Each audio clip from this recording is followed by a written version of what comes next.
अस्सलाम वालेकुम नाजरीन, मैं हूं अहमद मंसूर। और पाकिस्तान ने मार्का हक में जो भारत को फ़ौजी लिहाज से शिकस्त दी और किसी भी मैदान में कहीं का नहीं छोड़ा, उसमें ख़ास तौर पे जो पाक फ़ज़ाइया ने भारतीय फ़ज़ाइया के साथ किया, उसके असरात आज तक मौजूद हैं। और आपको याद होगा कि भारतीय फ़ज़ाइया मुकम्मल तौर पे पाक फ़ज़ाइया का जो वार हुआ था 6 और 7 मई को, उसके बाद 2 दिन तक वो ग्राउंड रही थी, फ़िज़ाओं में आने की जुर्रत ही नहीं कर सकी थी। और अब क्या हो रहा है, सऊदी अरब की फ़िज़ाओं में सिर्फ पाक फ़ज़ाइया के शाहीन हैं। जब आलमी जो फ़ज़ाई मशक़ें हैं हो रही हैं, और कौन कौन से ममालिक उसमें शामिल हैं वो जब आप नाम सामने आएंगे, और उसमें जब भारतीय फ़ज़ाइया नहीं है तो ये खबर है बहुत बड़ी। और हम कह सकते हैं कि भारतीय फ़ज़ाइया रनवे पर भी नहीं है, और तो और अब हैंगर में भी नज़र नहीं आ रही। उसका जो इस वक्त उसके साथ होगा, ये हम इस व्लॉग के आखिर में इसका इम्पैक्ट डिस्कस करेंगे। सबसे पहले ये स्पेयर्स ऑफ विक्ट्री 2026, ये बहुत ही अहम और बड़ी फ़ज़ाई मशक़ें हैं। और इसमें ये कसीरुल कौमी, यानी इसमें मुख्तलिफ ममालिक हैं, उनकी फ़ज़ाई अफवाज, और उनके नाम दुनिया में जाने माने जाते हैं। पाकिस्तान का तो मैंने बता दिया, सऊदी अरब मेज़बान है, तो यकीनी तौर पे ये उसी की ही एक काविश है। उसमें फ्रांस की फ़ज़ाइया भी शामिल है, इटली की है, यूनान की है, कतर की है, बहरीन की है, उर्दन है, बरतानिया है और अमेरिका है। तो जनाब, ये जो मैंने नाम लिए हैं, ये दुनिया की जो फ़ज़ाई कुव्वत है इस वक्त, जितनी टेक्नोलॉजी है, जो बड़े बड़े नाम जहाज़ों के आपके जहन में आते हैं, वो इसमें शामिल होंगे, शरीक होंगे।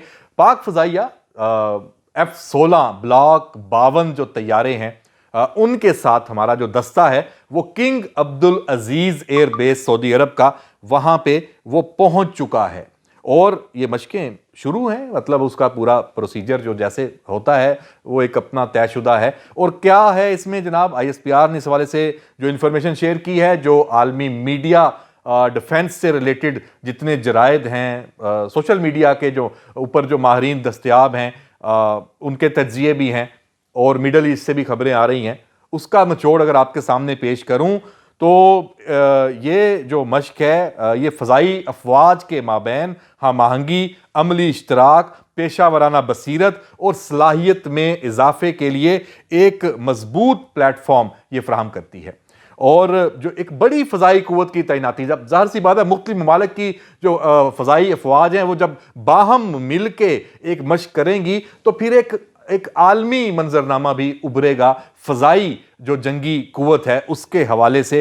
और इसमें रात के दौरान जो किए गए ऑपरेशंस हैं, ये मल्टी डोमेन ऑपरेशंस जो कहा जाता है, एयर ऑपरेशंस, ISR एक टेक्नोलॉजी है।